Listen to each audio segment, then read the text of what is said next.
Got the psychologists looking at brains, tearing apart the structuralists, they're researching change. And the scientists and physicists looking at stars, sizing up the universe, they're measuring Mars. Historians looking back into the past, hoping that time... Welcome, dear listeners, back to another podcast. We're here with Arturo Araujo, David Basanta, and this is Palme Bahia. Now, our guest this evening is Alexander, better known as Sandy Anderson, who is head of the Mathematical Oncology at the Moffitt Cancer Center. Welcome, Sandy. Hello. So what we ask most of our guests to do is give the listeners a little introduction to what your past work has been and how you've ended up where you've ended up. So how did you end up in Tampa? Oh, that's a long, drawn-out story. But the quick version of it is I did most of my education, undergrad education in Glasgow, and then I did Masters in Mathematical Biology in Dundee University, and I was drawn to that because I was interested in the idea that mathematics could somehow describe nature, So they had this course on modelling the origins of life, which sounds very profound, but that got me interested in dynamical systems theory in general, which is, the idea that you can describe complex phenomena with very simple equations. And so then I did a PhD there, and I was working on nematodes. Nematodes are little worms that attack potatoes in Scotland and in Ireland, and those nematodes are a real pest for those crops, and they've tried like crazy amounts of pesticide and all sorts to get rid of them. And so I was working at the Crop Research Institute building models of how nematodes find potatoes and how could we stop that. And that led me inexorably towards cancer. Of course. Because the way that nematodes find potatoes is very close to the way that blood vessels find cancers. That led me to a postdoc in Bath where I worked on angiogenesis, and then after working on angiogenesis I went back to Dundee and worked on tumour invasion. And the more I worked on cancer, the more I realised this is a problem that mathematics can address, and it can address it. And the biologists that I spoke to realised that those guys, they were looking at it as this one component interacts all these other components, but they didn't know how all of those at the same time were influencing each other. And I'm thinking, well, mathematics does that easily. We can describe the whole system and describe how all of those components interact and influence each other. And so that's when I realised that it wasn't enough to just work on cancer in the maths department in Scotland. I needed to go and work with clinicians and experimentalists. And it was through Bob Gattenby, who's a radiologist, who had been working with on and off, who was this unusual mix of a clinician that cared about models, that cared about mechanism. And he said to me, I think it was a conference, the AACR conference, which is the American Association of Cancer Research, back in, I think it was 96. And he said to me, one day I'd like to create a mathematical oncology department. And he'd written this article with Philip Maney, who you've also had on the show, saying the importance of mathematics and what it can say for cancer research.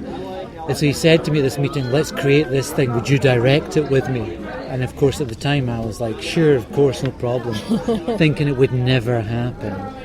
But then, almost 10 years later, he phones me and says, so there's this possibility of a department of mathematical oncology, are you interested? So of course I said yes, and I was ready to leave anyway. And so that's how we ended up in Tampa. Moffitt took a chance. And in many ways they're leading the world. They created a mathematical department inside a cancer centre. It's kind of unique. Yeah, it's very impressive that you showed up with, I believe, 2 other people, and now you have a department of how many? So right now we have 5 faculty in the department, and of course our very own Dave Basanta is one of those pioneering faculty that led the charge. and of course Kaja, Heiko, Bob Gattenby and myself. And then we've got a whole bunch of postdocs and students and interns. In fact, I don't actually know how many the numbers are, but it's probably on the order of 30, 25, I'm not sure. That's fantastic. And I guess to kind of emphasize the importance of collaboration that you guys have, you have this annual workshop. Can you tell us a little bit more about that? Yeah. So, integration. So the department's called Integrated Mathematical Oncology. And the whole point of the I in IMO is really to bring together different disciplines. So, I realised that when I was working with biologists, that those guys have a really predefined worldview on what they think's going on. And of course it's natural because you're brought up with all these beliefs about how things occur and how those processes evolve. And I think what we bring to that is, a naive and questioning mentality. So we don't really understand a lot of it, and we have a very logical view, and so if something influences something, we ask, why does it do that? And almost every time when you ask why, the answer is, we don't know. And the more I realised we don't know was the answer, the more I thought, well, we need to find out. Mm-hmm. And so that's not to say the onus is on biologists, and that's why the integration is important, is because I also was building models that were somewhat abstract and generalised, and these guys are of course working on growth factor X, TGF-beta in prostate cancer, and I'm calling it growth factor in solid tumour growth. So the specificity is important, and the way those cells interact, the way the environment influences that, is very specific to each cancer, and that I didn't realise until I started working much more closely. And so one of the things that I saw was the experiments that the experimentalists were doing started to change as we collaborated, and the models that I was building started to change, and together we went somewhere different, something that neither of us could have done alone. And so it's really the sum of the parts really is a greater whole.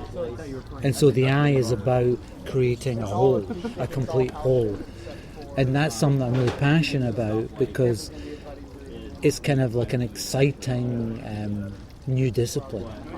It's not just about mathematics or oncology. It's about this new way to view an old problem.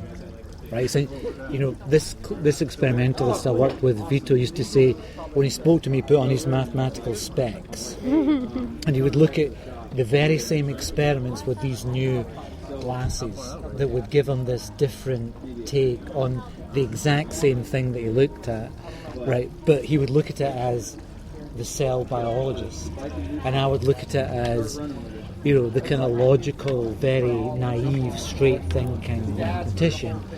But together then we created this different understanding.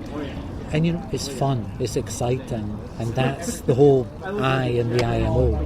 And that's really what made me think that the workshops were so important, because when we first arrived at Moffitt, a lot of people thought, oh, you're statisticians, or you're bioinformaticians, you analyse data, or they had this, you do populations, don't you? You just look at how populations change.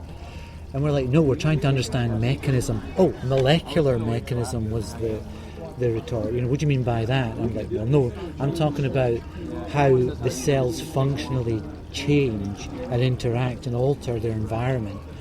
And their response to that is, no, that's not mechanism. It's molecular mechanism. I said, but mechanism isn't tied to the molecular aspects. There's so many other scales that are involved. So that's the key change there, was to open their eyes to what we could do. But the other big shock for me with coming to Moffitt was clinicians don't speak to experimentalists. So here we have a giant hospital that treats thousands of patients, and we have these really cool experimentalists that do all sorts of fancy experiments, genetic, cell culture, mouse models, and everything in between. And they do this, and it's like translation. in quotes. And so the translational aspect is we use the drug they use in the clinic and we see how those cells behave, how those animals respond to that. But then the clinician is using that drug or a different drug and hasn't even spoke to this person who's actually using the same stuff, because there's just this divide between the clinic and basic science. Yep. And so what I realised was what we do, which is essentially create a way to look at that complexity and connect it with the human situation. So how do you scale mouse to man? Or how do you take results from cell culture and make it impact the way a tumour is going to respond to combination therapies? And it's not just a case of, okay, there's 1,000 cells in the dish and there's 10 million cells in a person, so we just scale up. It's not as simple as that. It's much more sophisticated. So I think that's one of the key things I realised was we could help bridge that divide. And the other thing is that clinicians ultimately are the guys that make the treatment decisions. If we want to alter the way we treat cancer, that's who we have to speak to. We have to convince those guys. So the workshop's about bringing together clinicians, experimentalists and modelers into teams to try and drive a new perspective on some aspect of cancer. So the focus of each workshop kind of hints at where you should go. So in the first year we had targeted therapy, in the second year it was metastasis, and in last year actually it was, because it was December last year, it was on personalised medicine. So how can mathematical models help with that? Well, I think the key thing is that you've got someone with a targeted drug and you've got a clinician with a patient that has these mutations, and so give the targeted drug to that patient. But maybe you can give that drug and you can give them a chemo, a more generic drug, or maybe you can have a holiday and not give them that drug right away, or maybe you can give the two drugs simultaneously. How do you know which of those options is the right choice? That's where the modelling really helps. It gives you that angle on what the possibilities are and what's good and what's bad. But that's not to say that we've got all the answers, right? So these are ultimately caricatures of reality. They're not the real deal. They're a gross simplification. But, models should be a simplification of reality. That's what their job is to just describe it in the most minimal sense what the real thing is, so you understand it better. And that's what I think we offer. We offer a way to understand something that's incredibly complex. Sure, we might be wrong, but sometimes we might be right. It's worth the risk, I think. Yep. So I was actually fortunate enough to experience these people taking part in what they lovingly refer to as a hackathon. So basically you have these biologists, you have the medics, and you have mathematicians or theoretical scientists, all put together in a room and effectively left to stew for quite some time. And the idea is that they put together a project and then they present it and you have a winner. So what was the outcome of this year's workshop? Yeah, so the whole point of that is that it's meant to be, so this is from past experience, it's meant to be intense, it's meant to be high pressure, because I find that people actually are very creative when put under that situation. So it's that kind of, we're going to put you on the boil and you've got this period of time. So people are not frightened then to take a risk, So you might be wrong, but there's nothing wrong with that. It could be wrong, but there could be a hint of some truth in there. And so that intense aspect of it really, it encourages dedication in many sense from the IMO crew, because those guys have really got to drive it. They'd go beyond the call, they stay almost all through the night, they work way too long and too many hours, but it's because they believe in it. This is, in many ways, this exemplifies the true spirit of IMO. It is really about this intense brainstorming exercise that results in unusual views that could be useful. And so I've kind of structured it in such a way as that we make sure that it's not impossible. So it's 4.5 days. This question, which is let's just kind of ask for on that first day, then drives subsequent days. So then the next day I ask them to present some update on how their work's developed. And then in this year we actually did this idea that they should present specific aims for a grant.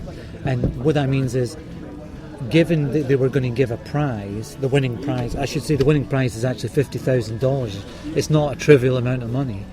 That if they get that prize, how would they spend it, and what would be their motivation? So it forces a very logical type of thinking on the group, and it really constrains them to come up with some cool result. But I have to say, generally, it's a done deal who wins it, because it's so obvious at the end who really led and who was clear. But I have to say, this year it was damn close. Our very own Dr. Basanta's team was very close.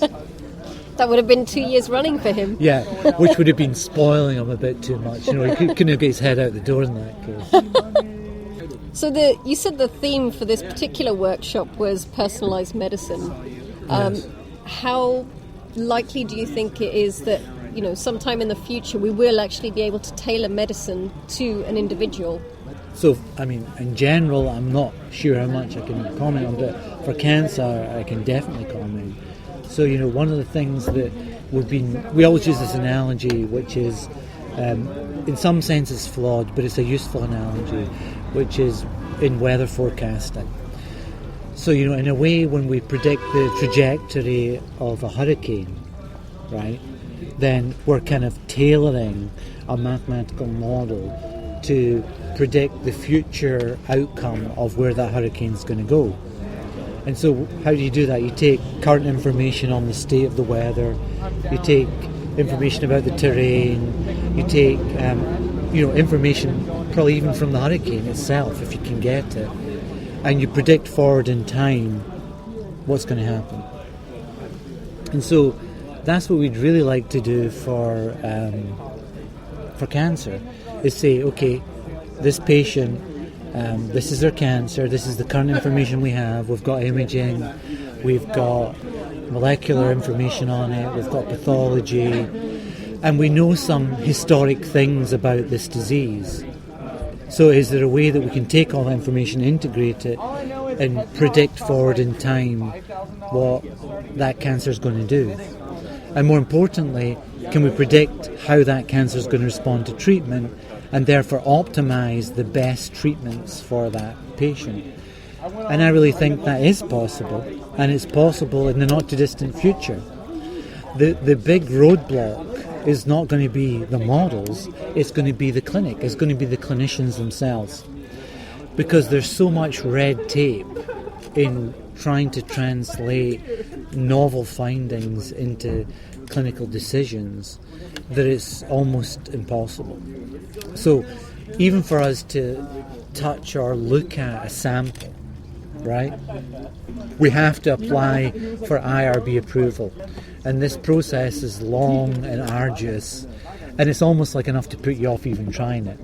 And then when you do it, it's only approval for the very specific thing that you asked for. Mm-hmm. So if we build a model, we make some predictions, and that prediction or that suggestion for about how you should treat is outside of the scope of that, you have to go through the whole process again. But we're going to do it. We're going to keep trying to do that.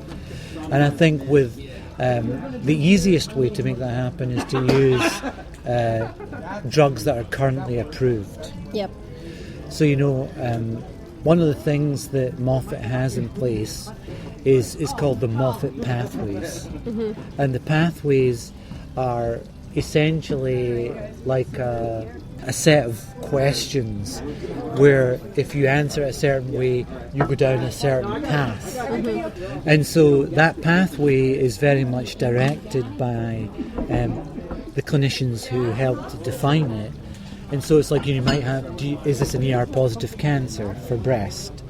is this patient, beyond the menopause? So there's certain things that really push you down a certain route. But see, at the end of that route, okay, you can treat with one of 20 drugs, right? And the treatment for each of those 20 drugs is predefined and set. Imagine we could combine those drugs in a smart way. Imagine that we could change the scheduling or the dosing, or we could combine them. And we combine them such that we know it'll be better for that patient's cancer. That's where I think we'll have immediate impact. And what's interesting is that's exactly where the winning teams for the last 2 years have focused their energies, including our very own Dr. Basanta, right? Which is to say, these are the current treatment strategies, how can we do it better? And the thing is, it's not actually that hard to do it better, provided they'll agree to actually implement those strategies. So it could actually happen within the next couple of years. I mean, it's not that far away. But it's going to take a lot of effort from us to convince these guys that these models aren't just, pie in the sky, but they're actually saying something useful. And that's where we have to lean on our experimental colleagues to really test some of these ideas in cells, in mice, in culture, whatever it is, to sort of say, yes, it works, or no, it doesn't. Go back and refine it. I think, we were discussing today in Moffitt, in the collaboratorium, over coffee, about, in a way that it's kind of frightening that one day we're going to ultimately make a clinical decision based on a mathematical model. Are we ready for that? Are you ready for that? I am. That's the whole reason why I came to Moffitt. I want to make a clinical impact. I want to change those decisions, and I want to change it for the better. Or else, why are we even doing it? It's like, academic masturbation. But it is. What's the point? So that's my motivation, and I really believe that we can do it. And I think the workshops are really a key to making that happen. I understand one of the aspects of your research looks at this concept of cancer evolving. Can you tell us how that happens? So one of the big deals about cancer, which has been kind of swept under the carpet for a long time, is it's a very heterogeneous disease. So what do I mean by it's a heterogeneous disease? So fundamentally what it means is not all cancer cells are equal, right? So you could pick a random cancer cell from a tumour and another one and compare them, and they would behave differently. They would proliferate differently, they would migrate differently, they would have different genetic mutations, and they would respond to different environmental stimuli, like if I drop them into low oxygen, or I put them in low growth factor, or I hit them with a drug. Any of those things, the cells behave differently. And so why is that? Well, it's because this is an evolving system. Those cancer cells are subject to mutation, they change, they evolve. And because they are heterogeneous, they can be selected upon. So basically, as the environment selects, or as treatment selects upon this heterogeneous tumour population, you're left behind with a tumour that's different from fundamentally the way it was before it started. You've wiped out, 80% of the cells and left behind 20% that are just different. And they're different in that they don't respond to the drug. They might divide faster or slower. They might migrate differently. One of the things that we've tried really hard to understand in IMO in general is how is it a heterogeneous cancer can be understood, and how can we control that heterogeneity, or in some sense exploit it? Because if it's heterogeneous, that means that not all cells are equal. Some are actually better than others. Can we enrich for the good guys and suppress the bad guys? And the idea that there's a good cancer cell might sound a bit crazy, but good cancer cells are those guys that are similar to the normal cells which they came from. They still listen to the signals from the normal tissue. They still obey all the rules of there's not enough nutrients so you shouldn't divide, or there's an immune cell there that wants to attack you, and don't pretend that you're not a bad guy. So things like that. There's a lot of those cells still in cancer. And that's one of the big issues with the way we treat cancer. So, this kind of basically go in there guns blazing attitude, the magic bullet view of cancer is almost like the worst way to treat cancer. And the reason it's the worst way to treat it is because what you do is you treat until resistance occurs. So you wipe out every possible sensitive cell and leave behind only the nasty shit. So if you leave behind the nasty shit, what's going to happen? You've got a more aggressive cancer, it's untreatable, and the outcome's inevitable. It's bad news. So the parallel here is like with bacterial infection. So the ones that now are resistant to antibiotics no longer can be killed by them. Yeah. It's the same idea. Very similar idea. So what are the challenges of interdisciplinary research? Because obviously you rely on doctors and biologists to work with you. I think the biggest challenge is just being able to talk to each other. So, the dialogue is a big part about what we do. And so, it requires patience on our part and making an effort to explain some of the more sophisticated ideas to those guys in words that they understand. And it requires the biologists and the clinicians to also kind of, babysit us a little bit and say, it's like being on a date, right? Right at the beginning of the date, you're kind of like feeling each other out a little bit, trying to suss each other and do you really think that way? Are you somebody that I'm interested in? How do you feel about this? What's your view on that? And then eventually you get to a point where you feel relaxed and you're like, okay, I think I can actually say what I really think now.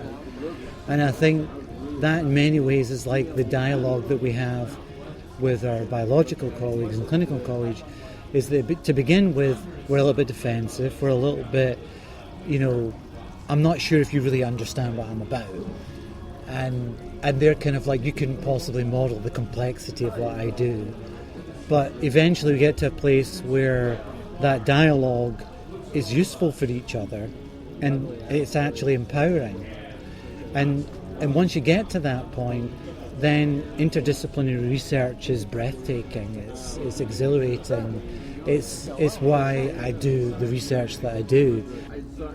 So I suspect you might have already answered the next question, but do you think biology really needs mathematical modelling? Well, that's a resounding yes. And what's interesting about that yes is that there's a lot of biologists who would answer that no. I think it's because they don't know what we have to offer. I mentioned earlier about this idea that biologists create their own worldview of the system that they're working on.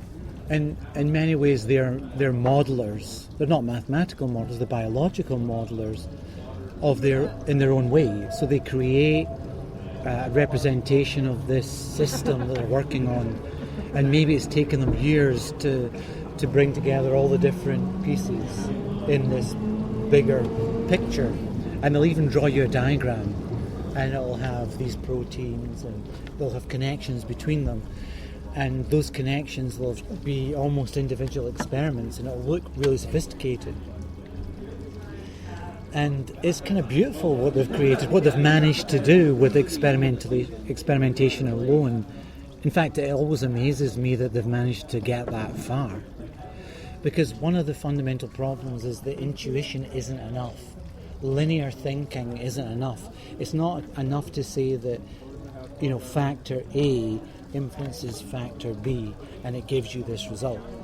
Because factor B may also influence A and the result may influence A, and there's this complex feedback that you can't possibly intuitively understand.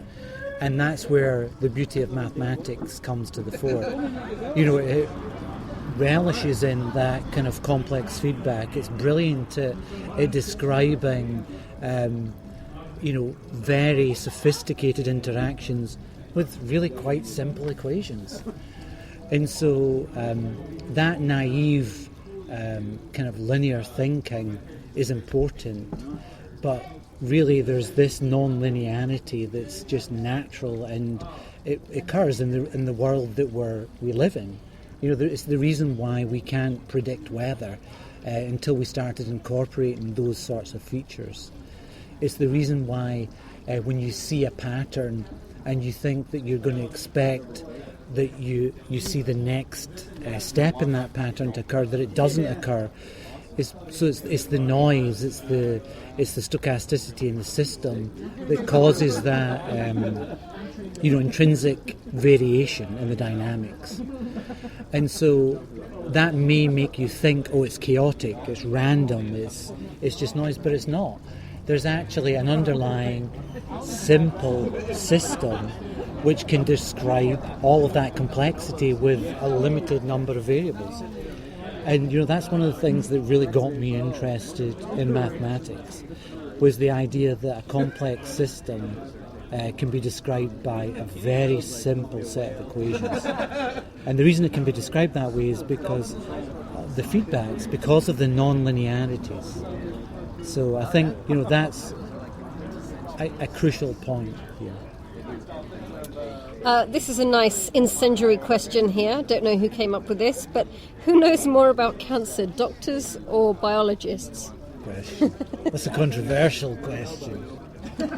So I think that each offers their own view. If you'd asked me this a year ago, I'd have said biologists no more. But we have this student, Derek Park, whose work is shadowing a clinician. So he's spent almost 6 months with her, and he's been telling me regularly what he does with her day to day when he meets patients and how she makes decisions. And it's changed my view. I mean, they have a tough call. They've got to make a decision on how to treat a patient within a week. They get limited information. They've got some historic perspective, and that kind of comes back to that point of, are you ready to make a clinical decision? Are you ready to make a decision on a patient's life? They do it every day with many patients. You've got to respect that. And, most of the time they get it right. So they know something we don't. Yeah. Right? I guess you guys have a very unique viewpoint in that respect. So the final question we have is, if you can do so much in a short-term workshop, why don't we have those sorts of workshops every week? There are a lot of people around the table who took part in that particular workshop who are now laughing. Well, first of all, it would kill everyone involved. Probably lead to several marriage breakups. It's too intense. It's like, I don't know, I can't think what it would be like. It's like the most intense experience you've ever had. And the thing is that the more you get involved in it, the more you get back from it, but you can't keep that pace up. It's not, we're not superhuman. And you cut corners and you make simplifications, and the workshop has its place, but it's not the answer. It's not what it is, it's a Kickstarter. It's like, and the reality of taking that research that's done in the workshop and turning it into a practical, real project that's going to pay dividends is a big leap. And as I'm sure people around this table know, the difference between what they did in the workshop and what became the reality of what they're going to try and do with that is very different. Well, thank you very much for being with us today, Sandy. It's been great for us to hear you describe your work, and thank you everybody for listening, and good night. Bye. You're just a boy, and I am just a girl. And somehow we managed to stick to a spinning word. You were just a boy, and I am just a girl. It's a wonder we don't all fall off this spinning world. Biologists studying cells, tearing apart chromosomes to DNA spirals, and the English lithologists using all their words to break apart their sentences with subjects and verbs. You are just a boy, and I am just a girl, and somehow we managed to stick to a spinning world. You are just a boy, and I am just a girl. It's a wonder we don't all fall off this spinning world.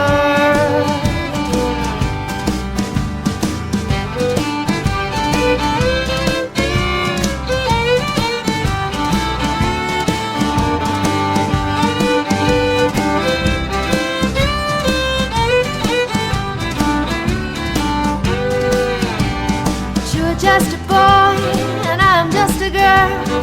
Somehow we managed to stick to a spinning world. You are just a boy and I am just a girl. It's a wonder we don't all fall off this spinning world. Politicians tickling babies and television sets with mostly naked ladies, and the high-speed internet with online dating, and the New York Jets with all the rivalry hating, news reporters digging up clean dirt, ecologists trying to save the earth, corporations say they're all going green. Well, we'll believe it when we really see it. I took our very own David Basanta when he was first being interviewed to do a postdoc in Dundee to a Thai restaurant. One of my favourites, they actually do pretty good vegetarian food if you're ever there, it's Rama Thai. So we go in, giant menu, we're looking at the options, and I'm like, okay, I'm going to have the pad Thai, make it extra spicy. David says, I'll have the omelette. And I was like, David, you're joking, aren't you? He says, no, I feel like being a bit different. And I'm like, that's the sort of thing that my mother-in-law would order when she goes to a Thai restaurant because she thinks the food's dirty. It's not something that you do in a Thai restaurant. Dr. Basanta's view on Thai cuisine. Needless to say, we've been to the Thai restaurant many times and he's had proper Thai food.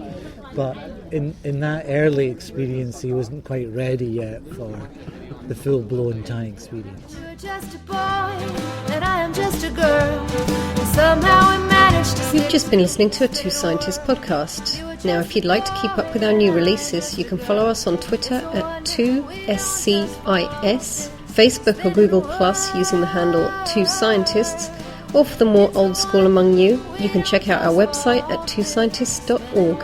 Thanks for tuning in.